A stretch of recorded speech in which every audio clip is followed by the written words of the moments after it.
Assalamu alaikum students. Welcome to Academic Reading and Writing. Today our topic is story writing. Students, story writing या story making हमें ऐसा महसूस होता है कि जैसे ये हमारे लिए कोई मसला ही नहीं है, क्योंकि हम बचपन से लेकर बड़े होने तक स्टोरियाँ बनाते आए हैं और स्टोरीज़ सुनाते आए हैं। तो हम अपने टीचर्स को स्टोरीज सुना देते हैं, हम अपने पेरेंट्स को कोई ना कोई स्टोरी सुना देते हैं। तो एक्चुअली ये वो वाली स्टोरी राइटिंग नहीं है जिसे हम बहानेबाजी कहते हैं, बल्कि ये एक्चुअल स्टोरी राइटिंग है।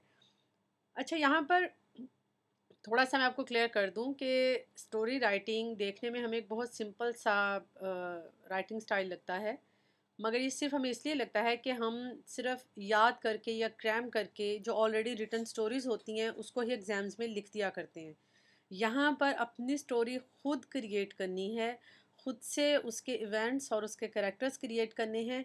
तो इसलिए ये उस स्टोरी राइटिंग से डिफरेंट है जो हम स्कूल लाइफ में या अपने कॉलेज लाइफ में करते रहे हैं। Let's start. Creative, imaginative and effective short story writing. Creative, imaginative and effective. English writing में ये एक बड़ा आर्टफुल टास्क है, और बहुत सारे स्टूडेंट्स ये समझते हैं कि सोचते हैं कि एक अच्छी स्टोरी या एक इंटरेस्टिंग शॉर्ट स्टोरी का प्लॉट कैसे लिखा जाए या उसको कैसे प्लान किया जाए, और कौन से ऐसे टिप्स हैं जिससे अच्छी स्टोरी राइटिंग हो सकती है। क्योंकि यूनिवर्सिटी लेवल पे जब स्टोरी राइटिंग का क्वेश्चन पेपर के अंदर आता है, तो वहाँ पर आपसे सिंपली ये नहीं कहा जाता कि आप फ़लाँ वाली स्टोरी लिखते हैं या फ़लाँ वाली स्टोरी लिखते हैं। जस्ट आपके सामने एक सिचुएशन रख दी जाती है और आपसे कहा जाता है कि आप इस सिचुएशन को सामने रख के एक स्टोरी लिखें, एक स्टोरी बनाएँ। आपने ये देखा होगा कि ऐसे राइटिंग के अंदर भी एक छोटा-सा पैराग्राफ दे दिया जाता है पैराग्राफ राइटिंग में, और आपसे कहा जाता है कि इस पैराग्राफ को कंप्लीट करें। तो शुरू में एक थोड़ा-सा थीम पता चल जाता है आपको, उसका थोड़ा-सा जिस्ट पता चल जाता है कि ये पैराग्राफ किस चीज़ के बारे में शुरू किया गया है, और उसको कंक्लूड आपने अपने माइंडसेट के हिसाब से करना होता है। तो सेम यही वाली टेक्निक स्टोरी राइटिंग में इस्तेमाल की जाती है कि आपको एक सिचुएशन दे दी जाती है या फिर आपको एक मोरल दे दिया जाता है कि ये एक मोरल है और आपने इसके लिए खुद से एक स्टोरी क्रिएट करनी है। तो वहाँ पर फिर आपकी ये जो इमेजिनेटिव और इफ़ेक्टिव क्रिएटिव राइटिंग है, ये बड़ी काम आती है। तो writing a good short story requires a lot of techniques and planning. तो ये ऐसे नहीं है कि हम उठाएं और उठा के लिखना शुरू कर दें। तो यहाँ पर इस लेक्चर में आपको मैं बहुत सारे ऐसे टिप्स बताऊंगी जिससे आप एक अच्छी कहानी बनाना सीख जाएंगे। एक अच्छी स्टोरी की क्या खसूसियात होती हैं? तो सबसे पहले एक अच्छी स्टोरी राइटिंग को आर्ट ऑफ नरेशन की ज़रूरत होती है। आर्ट ऑफ नरेशन क्या होता है कि आप कैसे किसी चीज़ को नरेट करते हैं, कैसे किसी चीज़ को बयान करते हैं, आपकी ऑब्ज़र्वेशन क्या है, अपनी सराउंडिंग की ऑब्ज़र्वेशन क्या है। तो आप चीज़ों को किस तरह से देखते हैं और उसको किस तरीके से बयान करते हैं। तो this is your art of narration. अब नरेट इसकी हमें ज़रूरत क्यों महसूस होती है? क्योंकि हमने अपनी स्टोरी के अंदर वाक़यात को, इंसिडेंट्स को, चीज़ों को, लोगों को बयान करना होता है, और किस तरह से बयान करना होता है? एक सीक्वेंशियल ऑर्डर में। सीक्वेंशियल ऑर्डर क्या होता है? पिछले लेक्चर में भी मैंने आपको बताया इंस्ट्रक्शन राइटिंग में कि ये एक सीक्वेंस होता है, एक के बाद दूसरा, दूसरे के बाद तीसरा। इसी तरह वाक़यात भी हम इसी तरह बयान करते हैं कि पहले ये हुआ, उसके बाद ये हुआ, फिर उसके बाद ये हुआ। ये एक अलग बात है कि हम वाक़यात की तरतीब कैसे रखते हैं। आप ये देखते हैं कि हम स्टोरी रीडिंग करते हैं, हम नॉवल रीडिंग करते हैं, फ़िक्शन रीडिंग करते हैं, हम ड्रामास देखते हैं, हम मूवीज़ देखते हैं। उनमें बहरहाल एक स्टोरी मौजूद होती है, उसमें फ़िक्शन मौजूद होता है। तो उस स्टोरी के अंदर इंसिडेंट्स को, वाक़यात को किस तरीके से बयान किया जाता है, किस तरह से अरेंज किया जाता है, ये डिफ़रेंट होता है। बाज़ दफ़ा ये होता है कि जो कंक्लूजन होता है वो सबसे शुरू में बता दिया जाता है, फिर उसके बाद फ्लैशबैक में जाके वो स्टोरी बताई जाती है, या फिर सेंटर से स्टोरी बतानी शुरू की जाती है, फिर आगे जाकर उसका स्टार्ट और उसका एंड बता दिया जाता है। थर्डली, एक सिंपल जो एक सीक्वेंस होता है जिसमें बिगनिंग होती है, मिडल होता है, फिर एंड होता है। तो ये डिपेंड करता है कि आप कौन सा जो प्लॉट है या नैरेटिव स्टाइल है उसे अडॉप्ट करते हैं उस फाइनल कंक्लूजन के लिए। अच्छा, स्टोरी राइटिंग का जब आपको टास्क दिया जाता है तो आपको एक स्पेसिफिक थीम दी जाती है। जब हम किसी मॉरल पे बेस करते हुए स्टोरी लिखने को कहते हैं तो बेसिकली उसके अंदर एक थीम होती है, अच्छाई की, बुराई की, ज़िंदगी की, मोहब्बत की, या किसी भी मामले की, दोस्ती की, दुश्मनी की, एक बेसिक थीम होती है। तो स्टूडेंट को चाहिए कि जब वो स्टोरी राइटिंग करे उस थीम को उस मॉरल को सामने रख के या उस सिचुएशन को सामने रख के, क्योंकि शुरू में पता चल जाता है कि इससे हमने आगे क्या बनाना है, तो उसी थीम को फॉलो करना है बजाय के अपनी नई या डिफरेंट थीम क्रिएट करने की। या तो बिल्कुल आपको फ्री हैंड दे दिया जाए कि जी आप खुद से जो दिल चाहे, जिस तरह का दिल चाहे आप स्टोरी लिखें, तो उसमें तो आप थीम जैसी मर्ज़ी क्रिएट करें। मगर नॉर्मली कोई ना कोई थीम आपके सामने रख दी जाती है, जिससे आपने स्टोरी क्रिएट करनी होती है। तो उस थीम को इंट्रोडक्टरी लाइन्स के अंदर ही बता देना चाहिए। अगर तो आपको सिर्फ़ मोरल दिया गया है और आपसे कहा गया है कि आप एक स्टोरी लिखें, तो आपने शुरू की ही लाइनों में इंट्रोडक्टरी लाइन्स के अंदर ही अपने थीम के टचेस देने शुरू कर देने हैं। या फिर ऐसा होता है कि आपको इंट्रोडक्टरी लाइंस दे दी जाती हैं तो एक्चुअली जो बेसिक थीम होती है उसी इंट्रोडक्टरी लाइंस के अंदर मौजूद होती है, जिसको आपने डिकोड करना होता है और उसको समझते हुए आपने बाकी की स्टोरी को पूरा करना होता है। अच्छा, अब एग्जामिनेशन पॉइंट ऑफ व्यू से हम देखें तो स्टूडेंट के पास बड़ा लिमिटेड टाइम होता है कि थोड़ा सा टाइम है, 20 मिनट्स और 30 मिनट्स, जिसमें उसने अपनी एक स्टोरी राइटिंग करनी होती है। मगर ये टाइम काफ़ी होता है किसी भी एक्सप्रेशन को देने के लिए या किसी भी क्रिएटिव टैलेंट को दिखाने के लिए।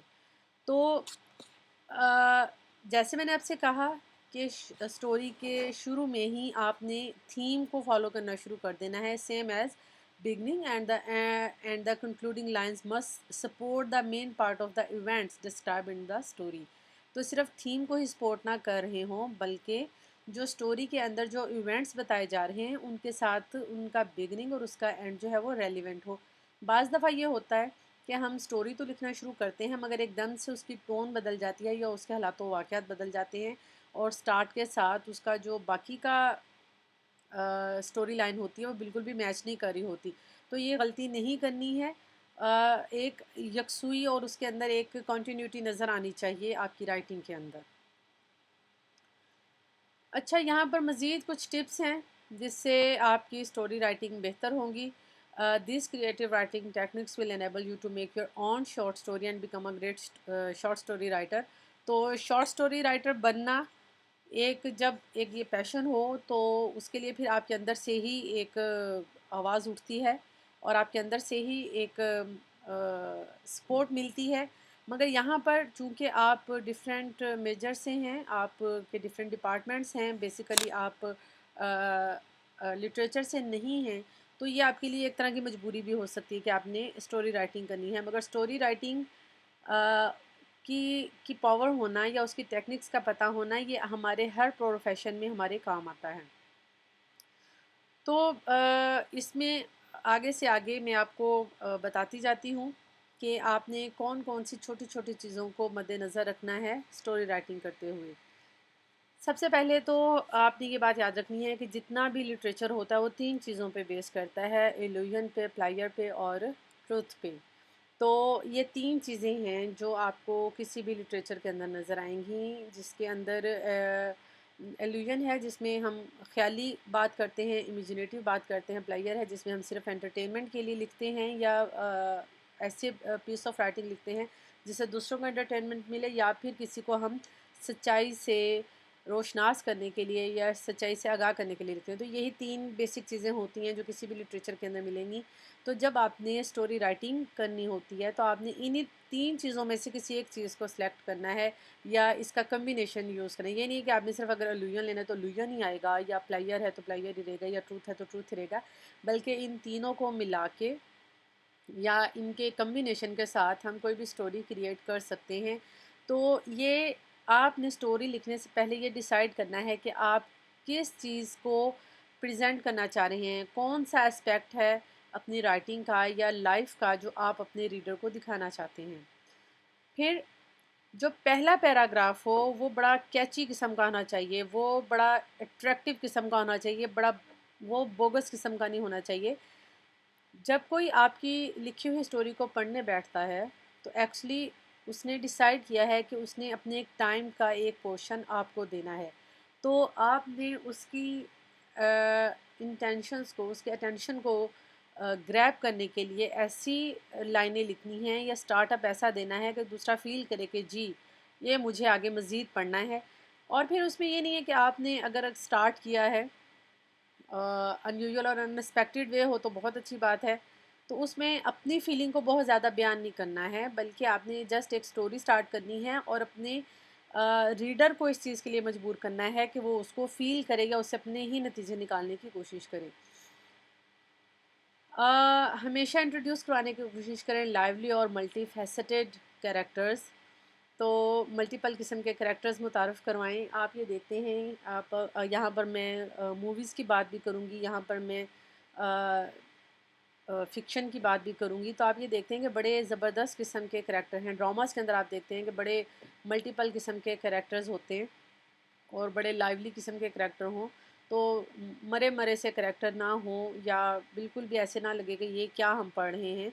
तो अब उनको आपने मल्टी फैसेटेड करैक्टर तो क्रिएट कर दिए। आपने ये चीज़ फ़ील की होगी कि जब हम कोई स्टोरी पढ़ रहे होते हैं या फिर हम कोई ड्रामा या मूवी देख रहे होते हैं, तो उसमें कुछ गुड करैक्टर्स होते हैं, कुछ बैड करैक्टर्स होते हैं।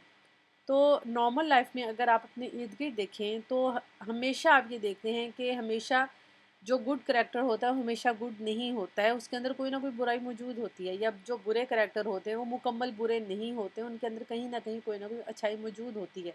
मगर स्टोरी लाइन को एक स्पेसिफिक साइड पे ले जाने के लिए सिर्फ उन्हीं एस्पेक्ट्स को हाईलाइट किया जाता है जो उस कहानी की ज़रूरत होते हैं। तो ये चीज़ आपको ड्रामाज और मूवीज़ या नॉवेल्स के अंदर मिलेगी या स्टोरीज़ के अंदर मिलेगी, जो हमें नॉर्मल लाइफ में नहीं मिलती है। उसके लिए सिर्फ ये कि एक फ़ोकस को मेंटेन करना होता है। सेकेंडली कि आपने स्टोरी नरेट किसके ज़रिए करवानी है। हर स्टोरी के अंदर एक नरेटर होता है। अब ये नरेटर कौन है? नरेटर वो है जिसने ये कहानी आपको बतानी है। आपने अगर हम अपने बचपन की कहानियों को देखें जिसमें प्यासा कौवा है या ईमानदार लकड़हारा है या दोस्त वो जो ज़रूरत के वक्त काम आए, इस टाइप की, या कछुआ और खरगोश टाइप की अगर हम स्टोरीज़ को देखें तो उसमें आप ये देखते हैं कि ये एक थर्ड पर्सन नरेशन है। यानी कि कछुआ खुद कहानी बयान नहीं कर रहा है या खरगोश कहानी बयान नहीं कर रहा है, बल्कि कोई तीसरा बंदा है जो उन दोनों को देख के एक कहानी बयान कर रहा है। तो ये एक थर्ड पर्सन नरेशन है।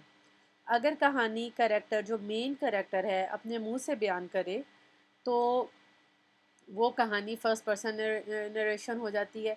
और अगर वही कहानी कोई उस कहानी के अंदर मौजूद ही कोई कैरेक्टर बयान करे जो कि मेन कैरेक्टर ना हो, बल्कि वो किसी second person point of view से बताए और वो कहानी का हिस्सा हो, तो उसे हम सेकंड पर्सन नरेशन कहते हैं।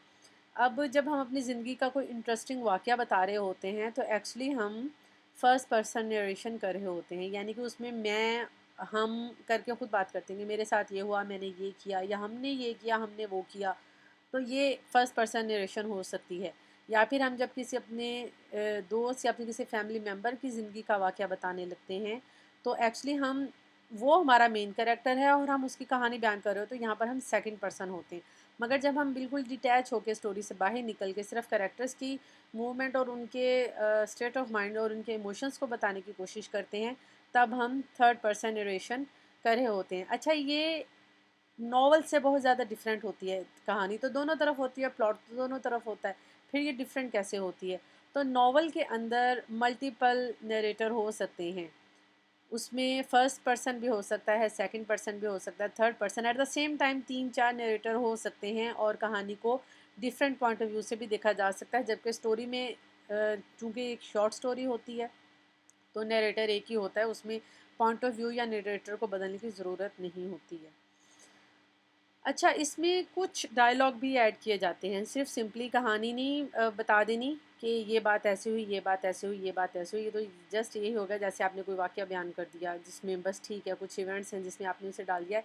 अगर कहानी के अंदर कुछ मीनिंगफुल किस्म के डायलॉग्स लिख दिए जाएँ तो रीडर को उस कहानी में मौजूद जो कैरेक्टर्स हैं उनकी पर्सनैलिटी को समझने में बहुत मदद मिलती है कि देखें उसमें कौन सी लैंग्वेज वो यूज़ करें, उनका एक्सेंट क्या है, उनका लहजा क्या है, वो किस तरह के वर्ड्स बोल रहे हैं, और क्या वो पढ़े लिखे हैं कि नहीं पढ़े लिखे, वो मासूम हैं या शातिर हैं, और उनका बोलने का अंदाज़ कैसा है। तो ये एक पर्सनैलिटी को एक्सपोज़ करने के लिए या उसके बारे में बताने के लिए बहुत ही अच्छा एक टूल है। मगर इसका मतलब ये नहीं है कि इसके अंदर आप इतने डायलॉग डाल दें कि जी वो स्टोरी की बजाय डायलॉग ज़्यादा लगने लग जाए, या कोई ड्रामा या कोई मूवी का स्क्रिप्ट ज़्यादा लगने लग जाए, तो ऐसा नहीं होना चाहिए।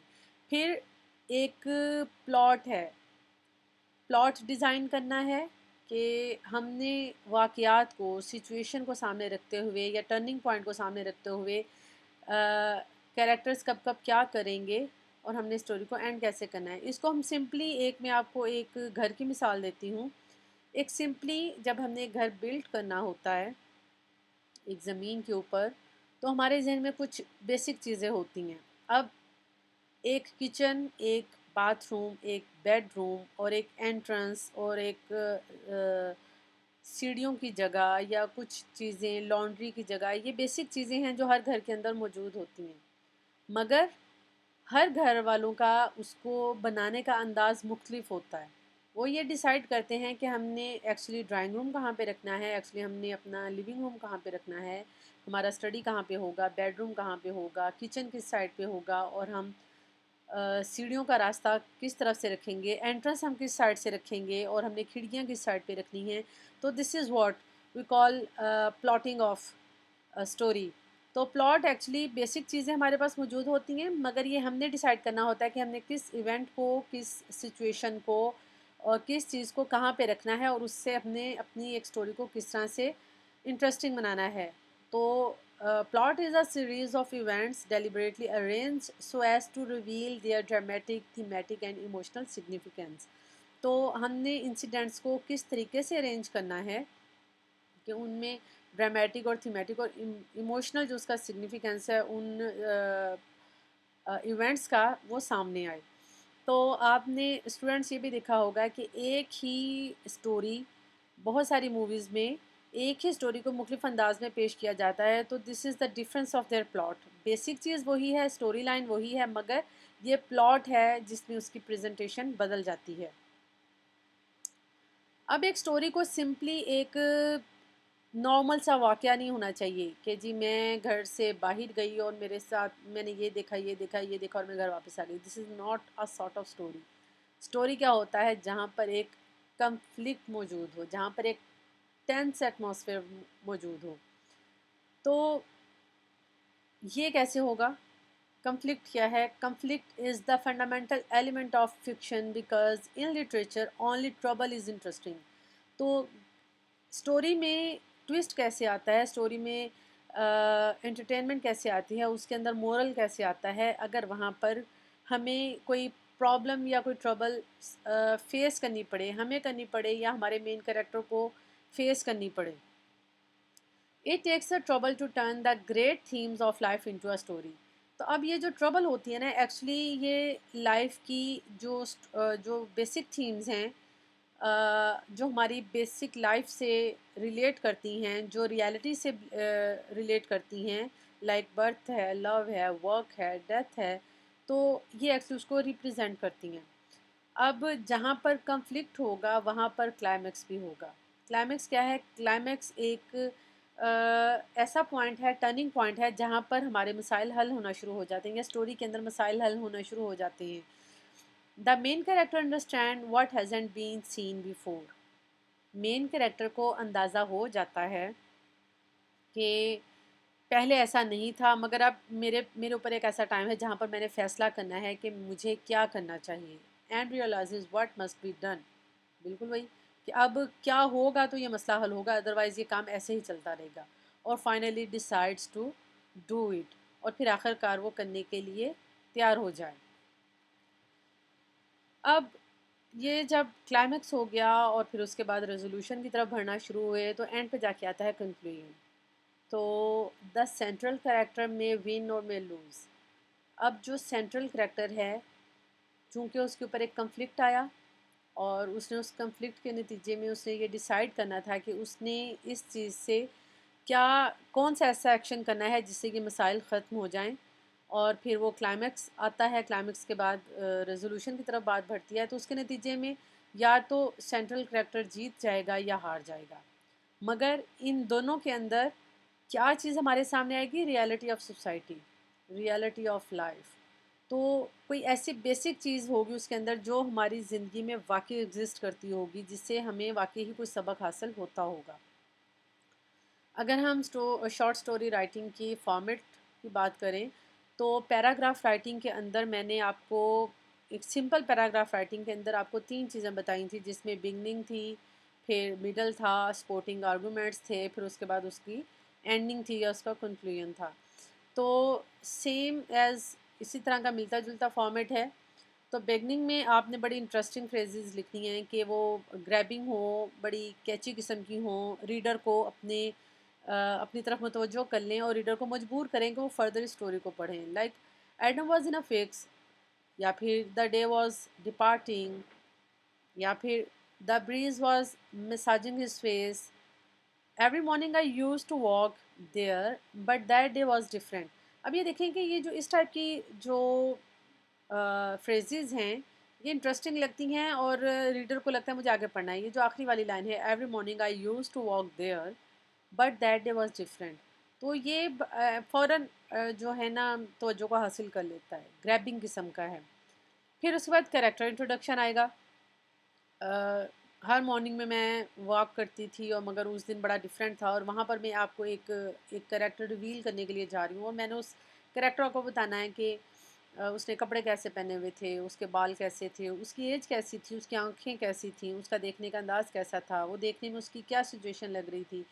तो ये भी एक कैरेक्टर इंट्रोडक्शन में आता है कि आप कैरेक्टर क्रिएट कैसे करते हैं। A few dialogues can reveal the character in a well way but remember to keep them limited, otherwise the story will look like a one act play.